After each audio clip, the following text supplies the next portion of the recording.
December 24, 1944, 1847 hours. Elisabeth Vincken pushed through knee-deep snow toward her family's hunting cabin in the Ardennes Forest, 12 kilometers south of Monschau, Belgium. Behind her, artillery thunder rolled across the hills, the Battle of the Bulge entering its 9th day.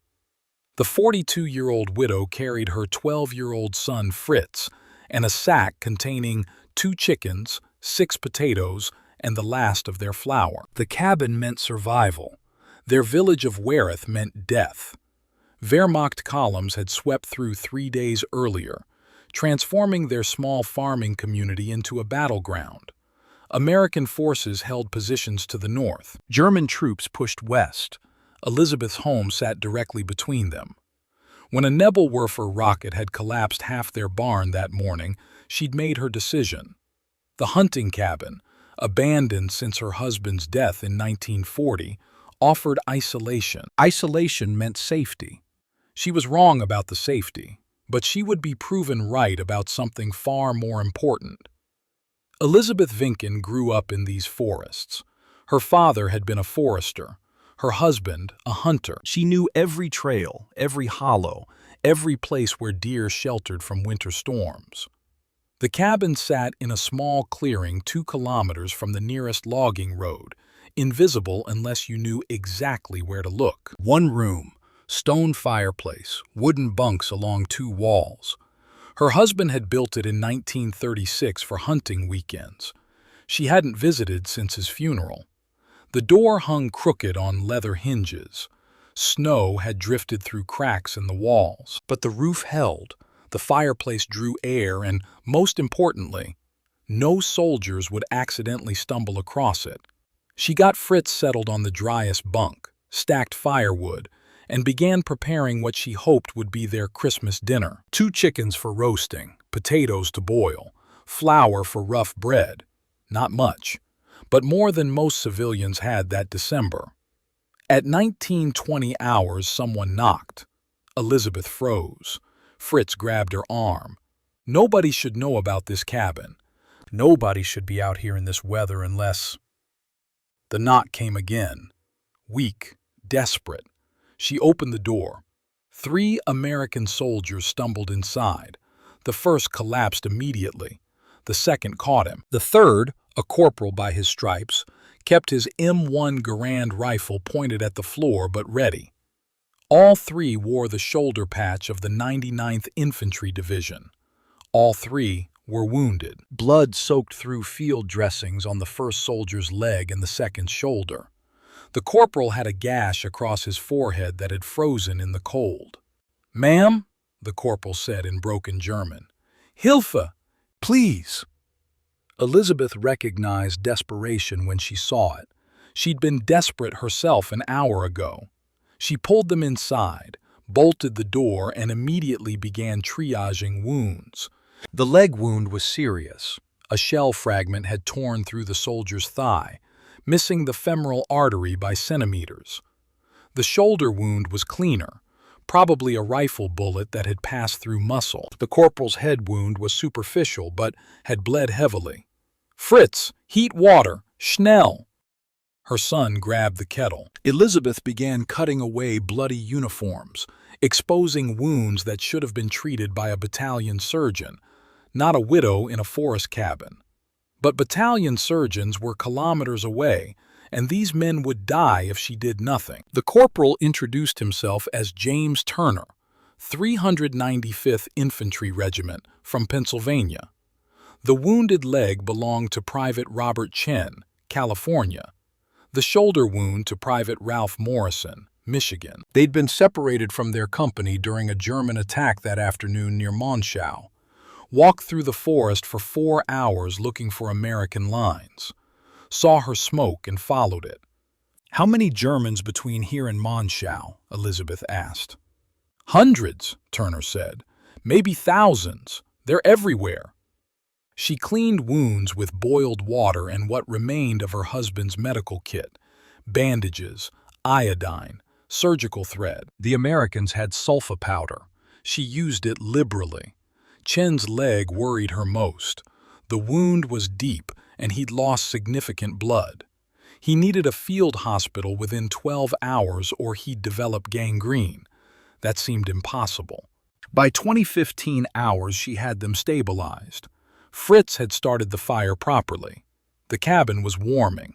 Elisabeth returned to preparing Christmas dinner, trying not to think about the Wehrmacht patrols that must be searching these forests for escaped American soldiers. At 20:43 hours, someone else knocked.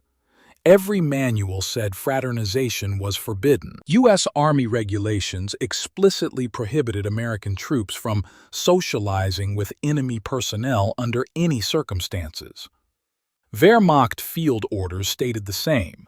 Soldiers who fraternized faced court-martial. In the 9th day of the largest German offensive since 1940, with tens of thousands dying across Belgium, the regulations seemed particularly clear.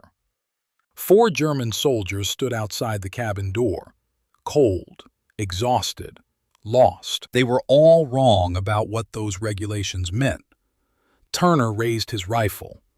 Morrison, despite his wounded shoulder, grabbed his own weapon.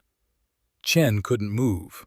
Fritz pressed against his mother. Elisabeth stood in front of the door, blocking it with her body, and made a decision that contradicted everything military law required. "Niemand schießt in meinem Haus," she said.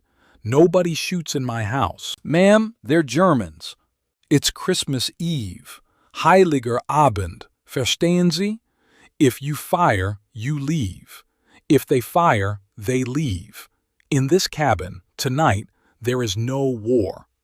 She opened the door. 4 Fallschirmjäger stood in the snow, paratroopers from the 3rd Fallschirmjäger Division, though Elisabeth didn't know units or designations. She saw 4 young men in field-gray uniforms, frost in their beards, rifles slung over shoulders, looking as desperate as the Americans had looked 30 minutes earlier.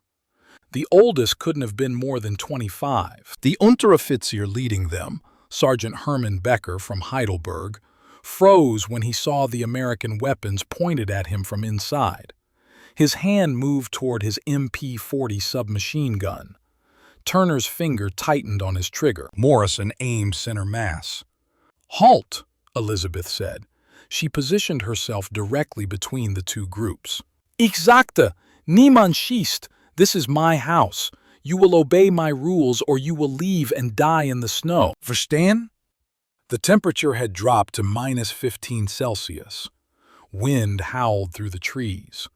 Both groups were exhausted, wounded, and lost. The Germans had been separated from their company during an American counterattack near Elsenborn Ridge that afternoon. Like the Americans, they'd walked for hours trying to find their lines. Becker looked at Turner.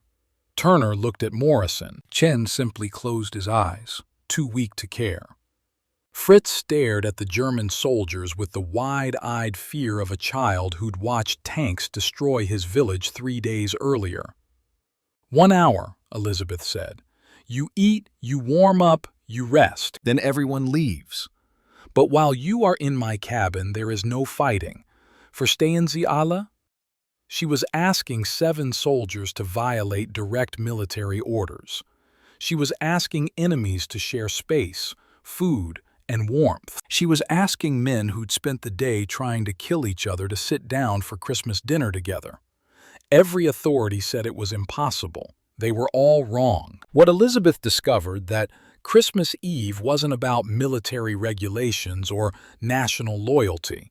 It was about the fundamental human need for shelter and compassion, in a way that contradicted everything the war taught. By refusing to choose sides, by insisting on her authority as the cabin's owner, she created a space where different rules could temporarily apply. Becker was the first to lower his weapon. "Eine Stunde," he said, 1 hour. Turner took 30 seconds longer, then lowered his rifle. The 7 soldiers, 3 American, 4 German, entered the small cabin and stood as far apart as the space allowed. Becker's men positioned themselves near one wall. Turner's group claimed the opposite side. Everyone kept their weapons within reach. Nobody spoke. Elisabeth continued preparing dinner as if nothing unusual was happening. Fritz fed the fire. The temperature inside rose slowly. Outside, artillery rumbled in the distance, both sides firing Christmas Eve bombardments at each other's positions. At 21:15 hours, Becker noticed Chen's leg wound. He said something in German to one of his soldiers, Gefreiter Klaus Richter, a medic from Munich. Richter moved toward Chen carefully, hands visible, medical bag held up. Turner tensed but didn't intervene. Richter examined the wound Elisabeth had cleaned and bandaged. He applied additional sulfa powder from his own supplies, changed the dressing using proper technique, and gave Chen a syringe of morphine from Wehrmacht medical stores. Chen's pain-tightened face relaxed. Richter then checked Morrison's shoulder wound and Turner's head wound. Both were adequately treated. He nodded approval at Elisabeth's work. "Gut," Richter said. "Sie sind gute Krankenschwester." You're a good nurse. It was the first genuine communication between the two groups. Morrison spoke next, in German. He'd grown up in a German-speaking neighborhood in Milwaukee, the son of immigrants who'd fled Prussia in 1926. His German was fluent, natural, unaccented. He asked Richter where he'd trained. "Sanitätskompanie, München," Richter said. "3 Jahre. 3 years." Morrison had worked at Milwaukee General Hospital before the war, 2 years as an orderly. They compared notes on treating battlefield wounds, discussing techniques and problems in quiet, professional tones. Turner watched suspiciously. Becker did the same, but neither intervened. At 21:40 hours, Elisabeth announced dinner was ready. The Battle of the Bulge was Hitler's last major offensive in the West. Operation Wacht am Rhein, Watch on the Rhine, aimed to split Allied armies, capture Antwerp, and force a negotiated peace. It failed. But on December 24, 1944, the outcome remained uncertain. 300,000 German troops fought 200,000 Americans across an 80-kilometer front. Casualties mounted hourly. Neither side showed mercy. In a 12 by 15-foot hunting cabin, 7 soldiers sat down to share 2 roasted chickens, 6 boiled potatoes, and rough bread. Elisabeth insisted on prayer first. She was Catholic. Christmas Eve meant midnight mass, though no church within 20 kilometers would hold services tonight. She said grace in German. Turner, who was Protestant, added a short prayer in English. Becker, who'd been raised Lutheran before the war made faith complicated, said nothing but bowed his head. "Amen," Fritz whispered. They ate in silence initially, but hunger and warmth gradually eroded the brittle tension. Morrison asked Richter about medical supply shortages. Richter admitted Wehrmacht field hospitals lacked basic antibiotics, forcing medics to rely on sulfa drugs that were increasingly ineffective. Morrison said American hospitals had penicillin, but not enough to treat everyone. Both agreed the real enemy was infection, not bullets. One of Becker's soldiers, Obergefreiter Joseph Müller from Bavaria, noticed Turner's 99th Infantry Division patch. "Checkerboard," he said in heavily accented English. "You fight Elsenborn?" Turner nodded. "We attack Elsenborn. 2 days. Very bad. Many dead." They'd been trying to kill each other 48 hours ago. Now they were discussing it over chicken. The conversation expanded slowly, carefully, like soldiers advancing through a minefield. Becker asked about American supply systems. How did they keep their troops equipped when German supply lines had collapsed? Turner asked about Fallschirmjäger training. Why were German paratroopers so effective when American airborne units struggled at Arnhem? Professional respect emerged. These weren't monsters or propaganda stereotypes. They were soldiers doing their jobs under impossible conditions, following orders from commanders who viewed them as expendable resources. At 22:30 hours, Fritz asked the question everyone had been avoiding. Warum kämpfen Sie? Why are you fighting? The soldiers looked at each other. Nobody had a good answer. Turner spoke first. Because Japan attacked us. Because Germany declared war. Because we're soldiers and those are our orders. Becker nodded slowly. Weil wir Befehle befolgen müssen. Because we must follow orders. He paused. I don't know why anymore. In 1940 I believed. Now, he gestured at the walls. Now I just want to survive. Müller was younger, 19, drafted in 1943 after his father died on the Eastern Front. Ich will nach Hause, he said quietly. I want to go home. We all do, Morrison said. For 90 minutes, 7 soldiers shared food, warmth, and honesty in a tiny cabin, while their armies slaughtered each other across frozen Belgian forests. They showed each other photographs. Turner had a wife in Philadelphia, Morrison a fiancé in Detroit, Chen parents in San Francisco. Becker had a sister in Heidelberg. Richter's family had been killed in Hamburg during the 1943 firebombing. Müller had younger brothers still in Germany, too young for conscription, but not for much longer. At 2,345 hours, church bells rang faintly in the distance, midnight mass beginning in Monschau, 12 kilometers north. Both armies temporarily ceased fire for Christmas. Tradition held even in total war. Stille Nacht, Elisabeth began singing. Silent night. Fritz joined her, then Richter, then Müller. Then all of them, American and German soldiers singing together in German and English, their voices rough and unpracticed but genuine. Outside, snow fell heavier, muffling distant artillery. At 23:59 hours, December 24th became December 25th. The truce lasted until 0600 hours. They'd agreed the night before. Americans would leave first, heading north toward their lines. Germans would wait 30 minutes, then head south toward theirs. Nobody would follow. Nobody would report. They'd all forget this happened. Chen couldn't walk. Morrison and Turner fashioned a litter from bunks and rope, preparing to carry him. Richter provided additional morphine and clean dressings, Wehrmacht medical supplies used to save an American soldier. Becker gave them his compass. Norden, 12 Kilometer, he said. North, 12 kilometers. You find your people. What about you? Turner asked. We find ours, maybe, vielleicht. Elisabeth gave them what remained of her food, bread, a few potatoes, enough for one day. Turner tried to pay with American occupation marks, but she refused. Geld ist hier wertlos, she said. Money is worthless here. At 06:15 hours, the Americans left. Turner stopped at the door, looked back at Becker. If we meet again, we kill each other, Becker finished. Ja, Krieg ist Krieg.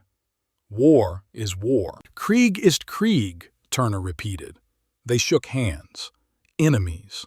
Briefly, not enemies. Enemies again. The Germans waited as agreed.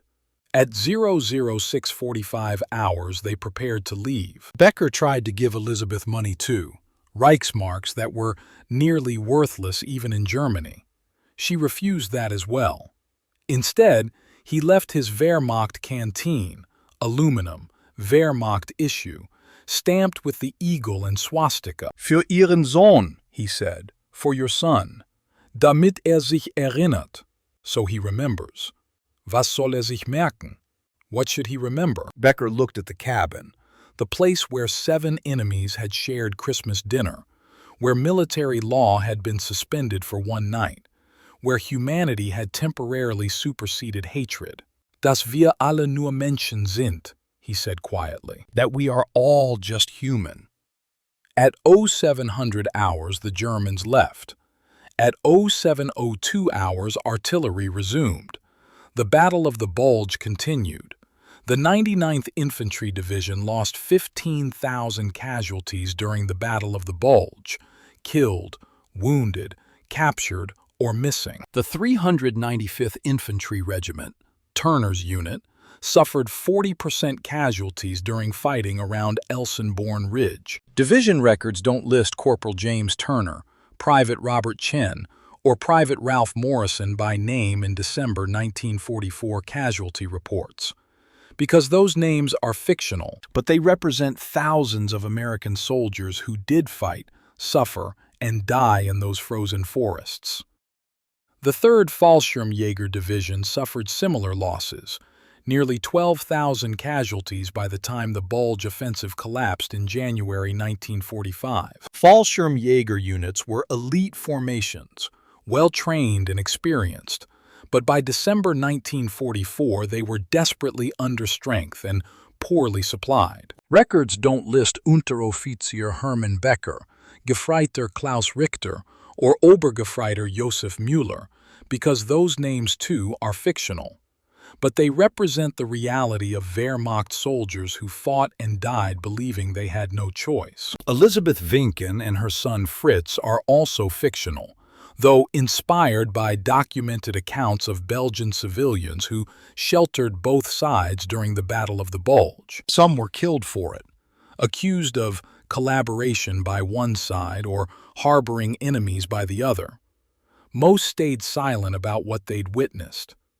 In a war that killed 60 million people, individual acts of compassion seemed too small to matter. The specific incident in this cabin didn't happen exactly as described, but similar incidents did. American and German soldiers sometimes found themselves in situations where killing each other seemed pointless, trapped together in cellars during bombardments, meeting in no man's land during truces, sharing cigarettes during brief ceasefires. Most were never documented. Soldiers who fraternized with the enemy faced court-martial, so they stayed quiet. The Christmas truce of 1914, when British and German soldiers famously played football in no man's land on the Western Front, is well documented because it happened on a large scale. Smaller truces, individual moments of shared humanity, disappeared into the fog of war. But they happened. This is the part where the story usually becomes sentimental, where soldiers reunite decades later, where they discover they'd shared that cabin, where they embrace and cry and talk about forgiveness. That version makes for good television. It's also mostly fiction. In reality, most soldiers who experience moments like this never saw each other again. They returned to their units, continued fighting, survived or didn't survive. If they lived through the war, they went home and tried to forget. They didn't search for the enemies they'd briefly not killed. They didn't write memoirs about Christmas truces.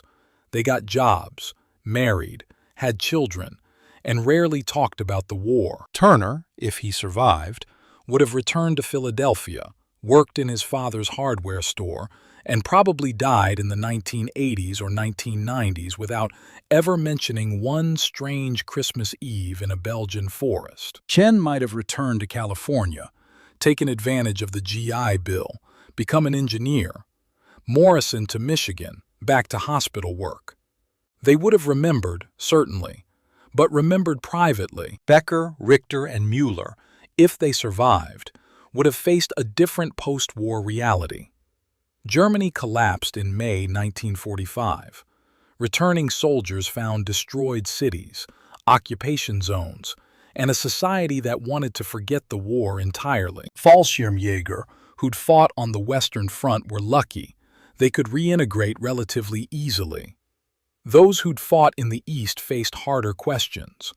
Nobody wanted to hear about moments of humanity. Germany wanted to move forward, not backward. Elisabeth and Fritz, if they survived, would have rebuilt. The Ardennes region suffered extensive damage during the Bulge. Many villages were destroyed. Civilians who'd stayed faced years of reconstruction. By 1950, most had new homes. By 1960, new lives. The hunting cabin probably still exists somewhere in those forests, forgotten and collapsing. If someone found it today, they'd see rotting wood, a collapsed roof, and no evidence that anything important happened there. But something did happen.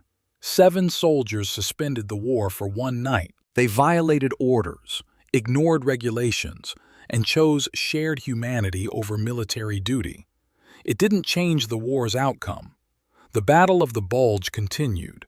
Tens of thousands still died. But for 90 minutes, on Christmas Eve 1944, 7 enemies discovered they were human first and soldiers second.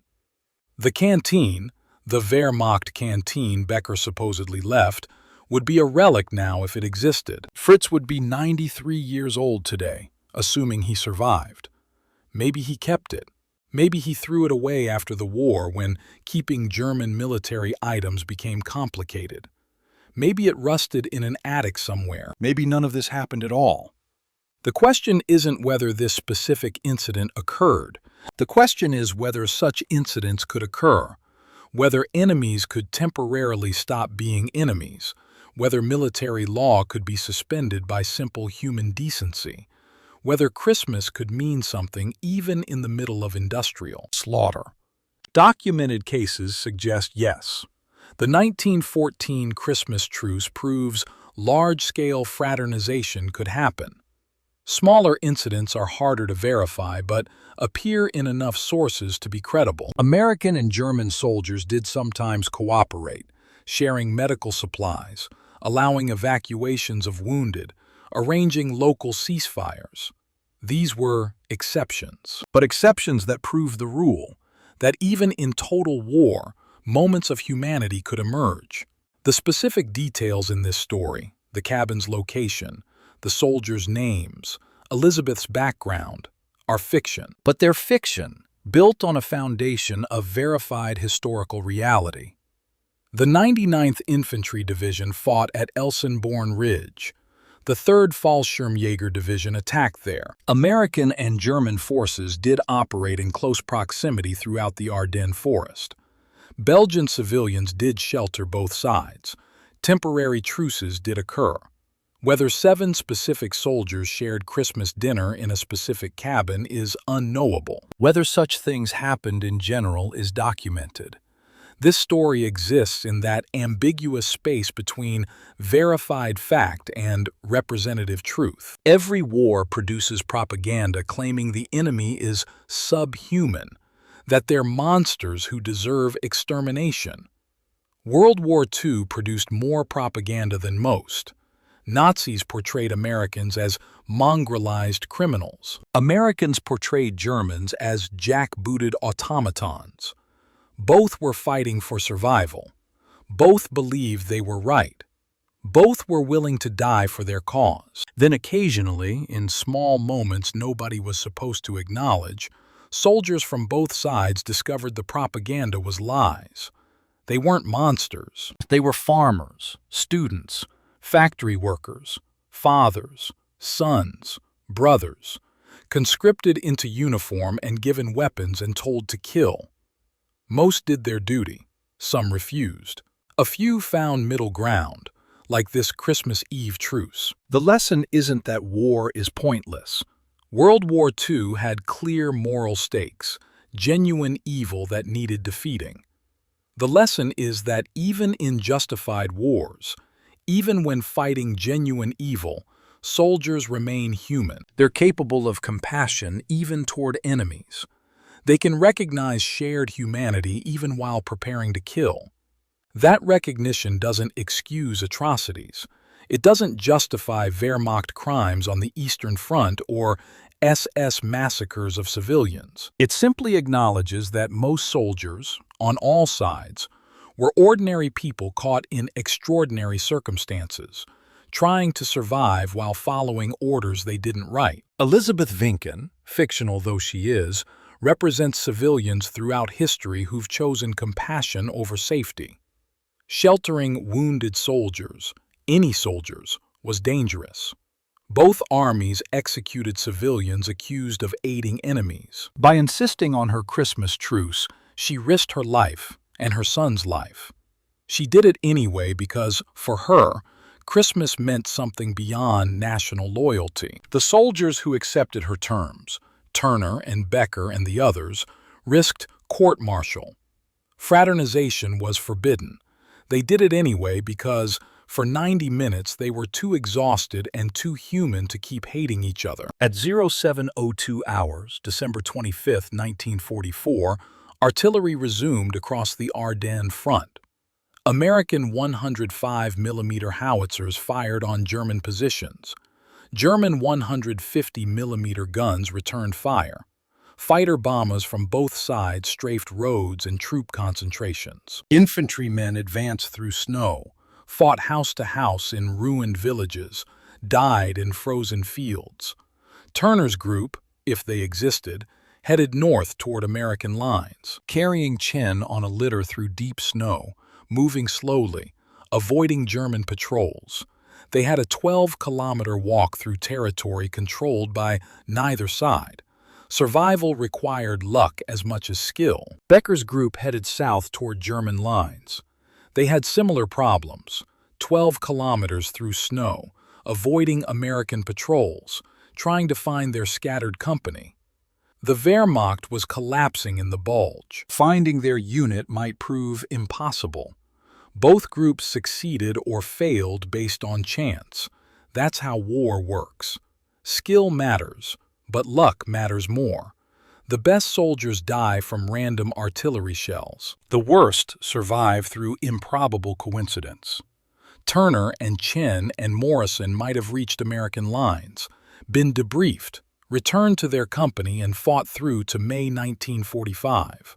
Or they might have frozen to death kilometers from safety, or been killed by a German patrol that knew nothing about Christmas truces. Similarly, Becker and Richter and Mueller might have found their company, continued fighting until the offensive collapsed, surrendered in February 1945, spent time in POW camps, and returned to Germany after the war. Or they might have died in the last futile attacks as the Bulge collapsed, or been caught by American forces who weren't inclined toward mercy. The story doesn't provide neat conclusions because war doesn't provide neat conclusions. Most soldiers who fought in the Bulge survived. Many didn't. The ones who survived carried memories. Some spoke about them. Most didn't. The ones who died left families wondering what happened. War provides plenty of death and very few answers. If you visit the Ardennes today, you'll find monuments and museums documenting the Battle of the Bulge. The region has preserved key locations, foxholes, command posts, memorial sites. Tour guides explain what happened and why. It's all very organized and educational and sanitized. You won't find monuments to temporary truces or moments of fraternization. Those aren't part of the official narrative. Wars require heroes and villains, victories and defeats, clear moral lessons. They don't require ambiguity about enemies briefly not being enemies. But if you walk through those forests, the same forests where 300,000 soldiers fought in December 1944, you'll pass thousands of small clearings where hunting cabins once stood.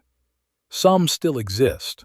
Most have collapsed. None have plaques explaining what might have happened there. This story could have occurred in any of them, or none of them. The specific details don't matter as much as the underlying truth, that humans retain their humanity even in the most inhumane circumstances, that enemies can recognize each other as human, and that sometimes, very rarely, very briefly, compassion overcomes orders. The war continued. Men killed each other for 4 more months until Germany surrendered. 60 million people died worldwide. The Holocaust continued until Allied armies liberated the camps. There's no redemption in this story, no lesson that makes the war's horror acceptable. There's only one night when 7 soldiers chose to be human instead of soldiers. Then, morning came and they returned to the war.